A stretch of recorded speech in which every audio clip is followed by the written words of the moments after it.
the study of the various material classes, and how they can be used for different applications to make things stronger, faster, lighter, more efficient, more effective. Let's get it. I'm super excited.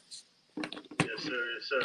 Awesome. And once again, family, this is the voice of STEM talent and Black culture. You can find all of our social media handles at the STEM Files on Instagram, Twitter, Facebook, and YouTube.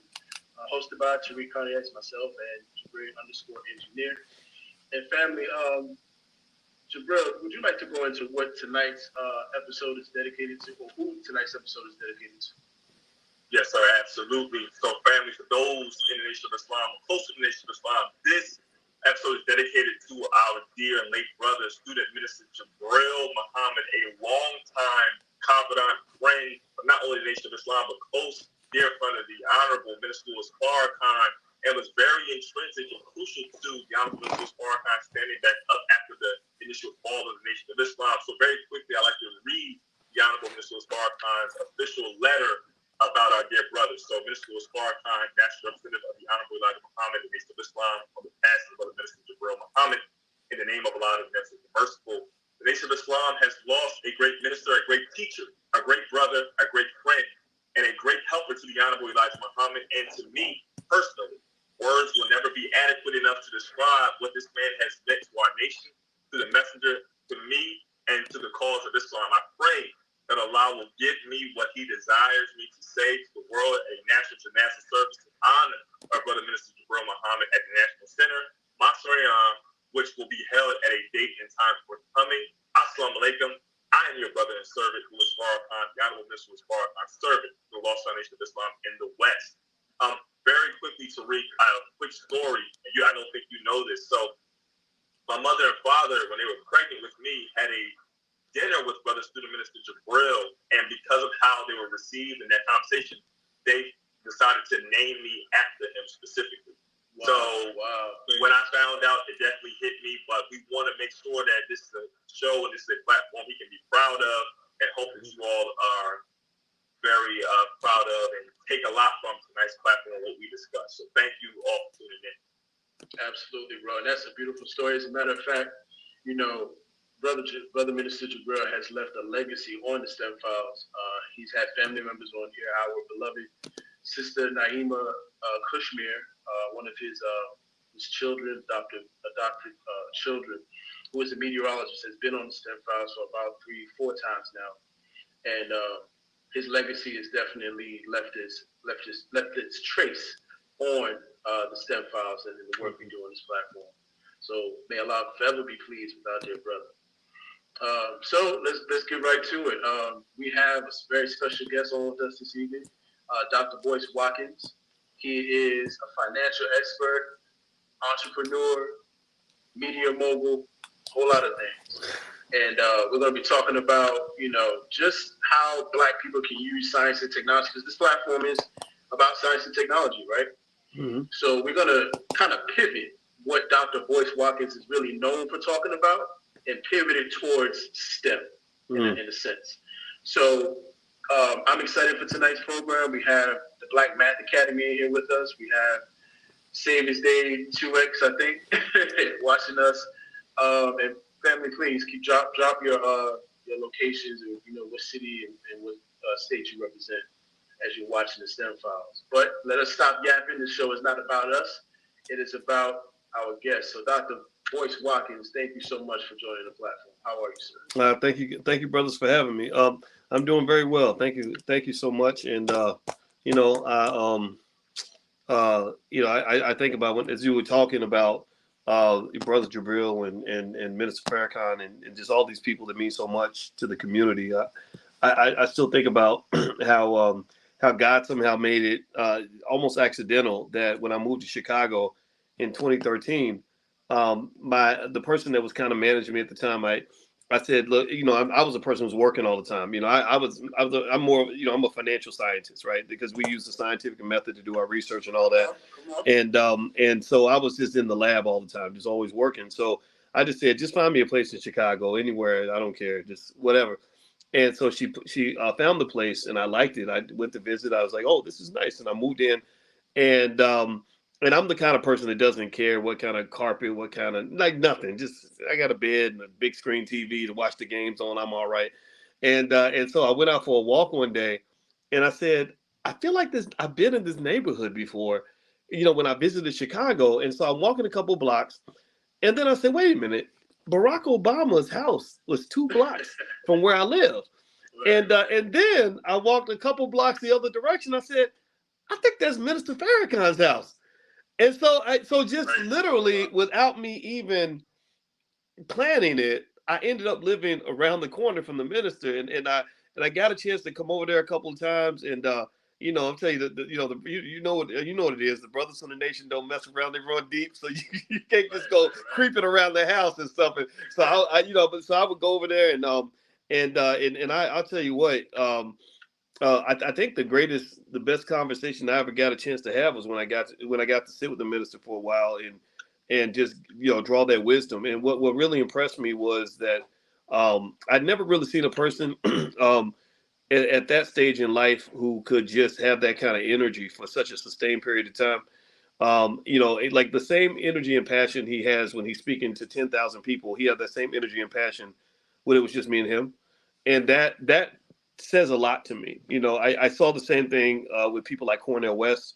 And we have these people in the community that may have differing, points of view, but these are people that just, I think, are beacons of light, because I think that a lot of those skills in terms of energy management and focus and commitment, that's transferable. Like I really think that every black man on the planet should just find some person that, or group of individuals that they can look to and say, okay, I'm going to try to match that energy. It's like being trained to be a prize fighter or an athlete or anything like that.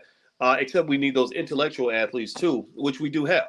They just don't get the same amount of attention as basketball and football players. But I just really think that same sort of fiery commitment and fearlessness and strength and all that, just that soldier mindset, that makes us unstoppable. I really believe that. I believe that we cannot let the world feminize us.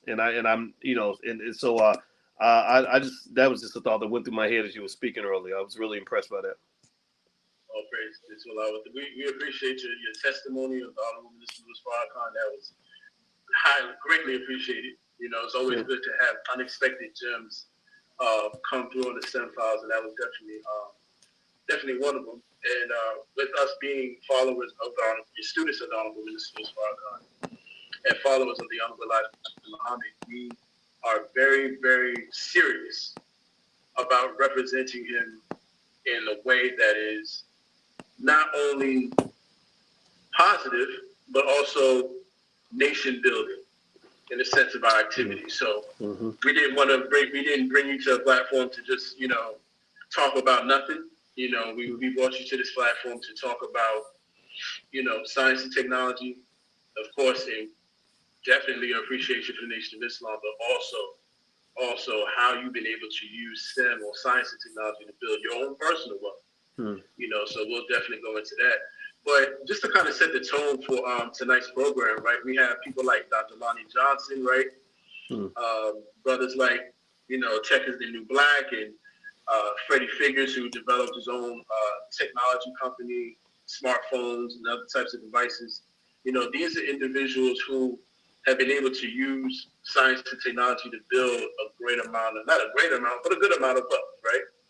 They are not poor by any means. And these brothers have been able to take what they've learned in college or wherever and capitalize on that and build a legacy for their family. So what would you say is the first step for someone who is in the sciences, a chemist, a mathematician, an engineer, or what have you, to really take what they know out of college?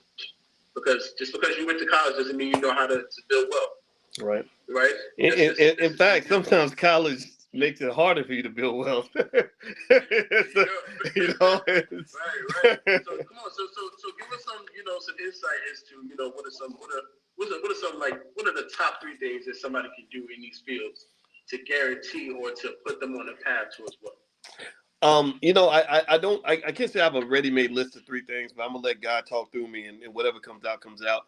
Um, I would say this, one of the things about being a scientist is that people have to understand that when you're trained in science, you have a leg up on everybody else. I've taught on college campuses, and there's a difference between, say a major in a social science versus somebody who's a major in like engineering. And, the engineering students, they really get rigorous training. Like, you can't go to college and mess around and get a degree in engineering. You can't. Whereas, I knew some people that were studying business management, who studied 2 hours a week and would still find a way to get by. In engineering and mathematics, things like that, it's really hard to fake it. And the level of rigor required to get through is just much, much higher. So what happens is that you have to know that there's a difference between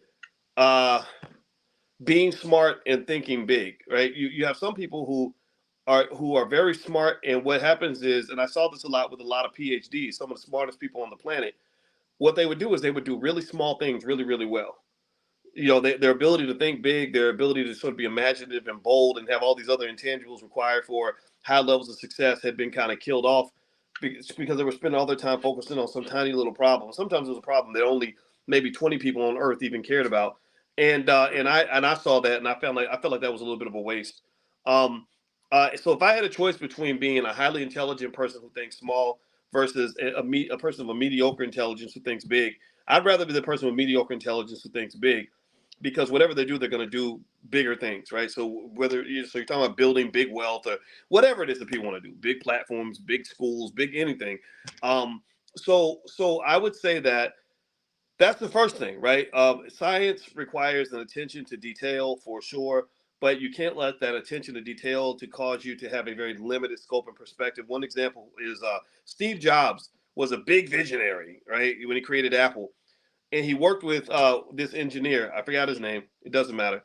But this engineer could make those circuit boards. I don't know if it was Wojciech, whatever his name is. I don't remember his name. But anyway, he would make these circuit boards. And Jobs saw the big picture. He said, man, if I can take these, things, I can pay this guy $50 per board, and then I can go back and I can sell these for 500, right?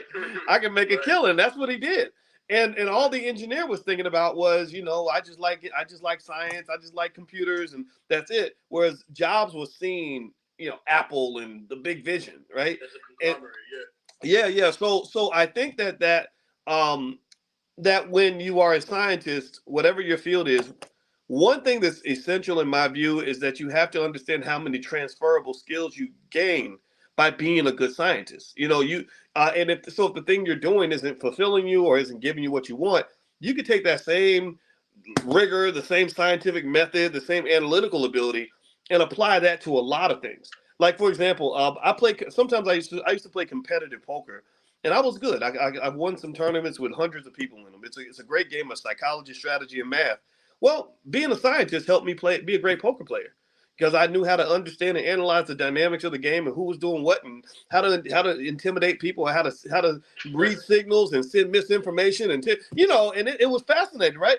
So I think that's the first thing you got to understand is that learning that science, whatever it is, whether you're talking about a dentist or an engineer or everything in between, you've gained a skill set that can be applied to a lot of things. Another thing I would look at too is look at the difference. Look at Elon Musk, for example. Elon Musk is an engineer who happens to be one of the richest people on the planet. Elon easily, if he were thinking differently, he could have easily just been a guy who worked for Apple and was like the best programmer in his department, and making, maybe $250,000 a year or something, right? Really thinking that he'd reached the heights of his profession. Right. What led Elon to become that billionaire, multi-billionaire, was that he took that scientific skill that he had and he used that to help him understand technology, which allowed him to scale what he was doing. So you scale it, and all that's happening really is you're doing the same little thing, same little transactions, but you're doing it like a million times, right? So I sell you a $5 product, but I sell a million of them. Well, guess what? I got $5 million now, right? Which is very different from, say, the other ways of thinking that I grew up around, like, where you're trading time for money. Okay, if you work on 1,000 hours, you make $40 an hour, you get $40,000. But actually, the better way to make money is through things like systems. And who understands systems better than than STEM folks, right? We understand, we can analyze systems, we can break it down. And so I would encourage anybody that is a scientist or has children who are scientifically oriented, approach wealth building just like you would approach any other science. You mentioned being a scientist of the heart. Well, you can study the systems that cause the heart to operate and keep analyzing and breaking down and seeing how those systems connect, and then figuring out the most efficient way to train those systems or to fix those systems, right? Well, wealth and economics is a system. Capitalism is a system, right? And so when I look at capitalism and I look at wealth and I look at economics and all that, I just say, okay, let's look at this system and figure out where the money's at, how to position yourself to receive it, and why Black folks don't get the share that we deserve. And then what happens is it just becomes abundantly clear to me. It's very the way I view the whole wealth thing is that it's actually quite easy to build lots and lots and lots and lots of wealth if you simply apply certain things like time. Like time is the same way you have certain types of food where they say add water. Like you take some powdered potatoes or something and they say add water, and then somehow it turns into mashed potatoes, something like that, right? Well, wealth is the same way. You take all this hard work and this ingenuity, and then you add time, and then eventually it turns into wealth. And so for example, one of the things we do in the Black business schools, we have something called a $5 a day investing plan, where literally I just say, okay, here's all you do. You just set on autopilot, automatically deposit $35 a week or more into some sort of S&P 500 mutual fund. I even tell the students what to buy. I say, look at SPY, which is an S&P 500 fund, where you're invested in the strongest companies in America. They're not going to lose money. They know how to make money. So you're tying your fate onto them. You're tying your boat onto them. And another one is VOO, Victor Oscar, which is a Vanguard fund. Buy that consistently and just make sure you don't sell. Make sure every week you buy at least $35 a week. Set it on autopilot, and then just don't forget about it. And then pour in the last ingredient, which is time, right? After 10 years, you got about $29,000 in liquid wealth, give or take a couple thousand. After 20 years, you got $102,000 in liquid wealth. After 30 years, you have $250,000 in liquid wealth. Anybody can do it. Or at least 99% of us can do it because $5 a day, you can't even buy a Popeye's chicken value meal for $5 a day, right? For $5, right? So when people say, well, Black people can't afford to invest, I say, but can Black people afford chicken? And and we know they can't afford chicken because we know Popeyes makes billions from our community, right? So I just say, don't argue with me, please. I'm the doctor. Just trust my judgment on this. So I think that for scientists, approach building wealth the same way you approach any sort of scientific inquiry. And what you will find is that just like everything else, it has a formula. Figure out the formula. Gotcha. Okay. Well, that was a good 15-minute opener. I know. I didn't know if I wanted the long answer or the short one. We appreciate you. Bro, you want to take over real quick? Very quickly, you gave us. Well, thank you for opening this up that way. You had my mind going in several different directions. You made me think about three core sciences that were taught in the Nation of Islam, but kept them us the people: science of business, science of warfare, science of mating. You also brought up capitalism, and a question that I had, based on my sifting social media and seeing where a lot of our people's minds are as far as Black liberation. I see a lot of what appears to me as equating Black capitalism or increased Black capitalism to Black liberation. My question to you is there a difference between Black capitalism and Black liberation? If so, what is that difference, and why is it important for us as a people to understand if we want to be successful in our liberation struggle? Yeah, let me tell you this.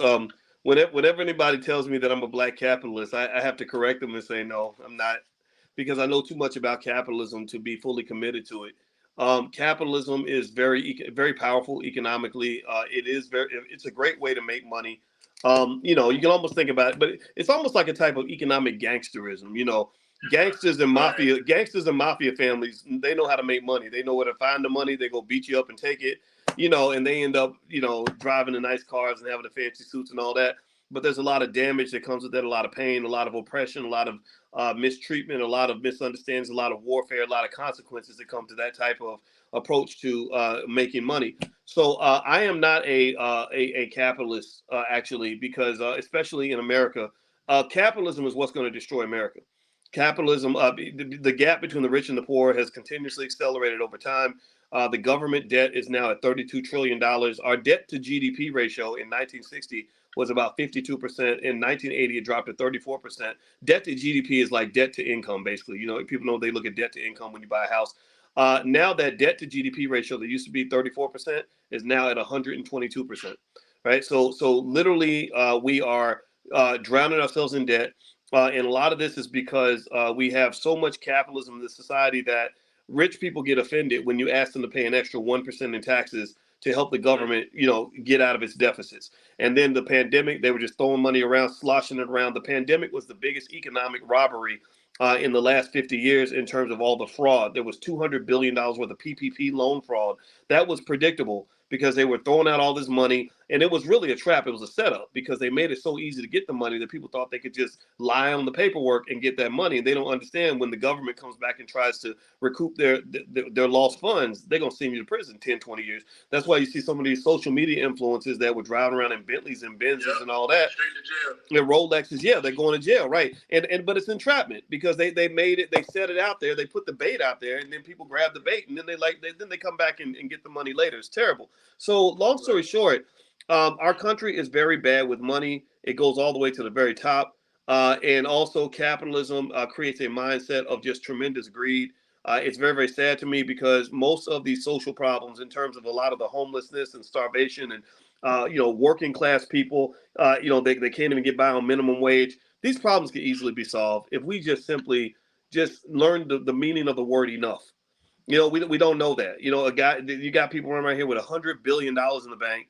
And if you take 2 billion of it to go keep some people alive, they get offended, like, oh, you're violating my rights. And or you look in the healthcare system, we spend more on healthcare than every other country on earth by a long shot. But our healthcare system, the quality of it is ranked about 31st or 32nd behind Costa Rica and a lot of third world countries. So it's so capitalism has not served America well.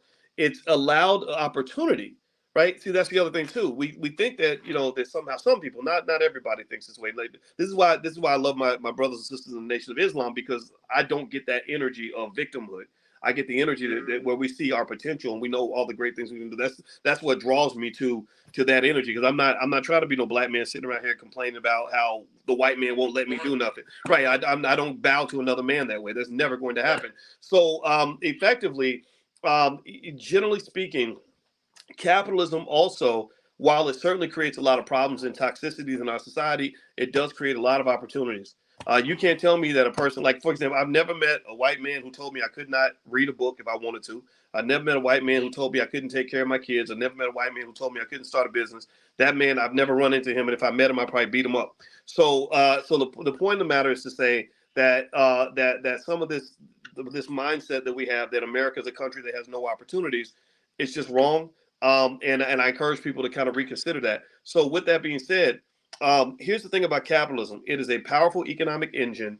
It's like a sports car but unfortunately in America, imagine having a sports car where you're driving the car 220 miles an hour down the road. You're going faster than you could have otherwise, but you're going to crash. And when you crash, it's going to hurt. You're going to hurt somebody.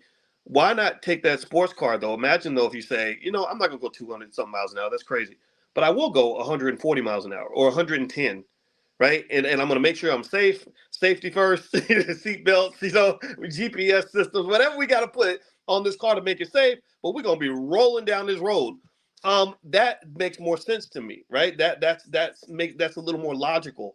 And so free enterprise is where the opportunity is. That's where the power is.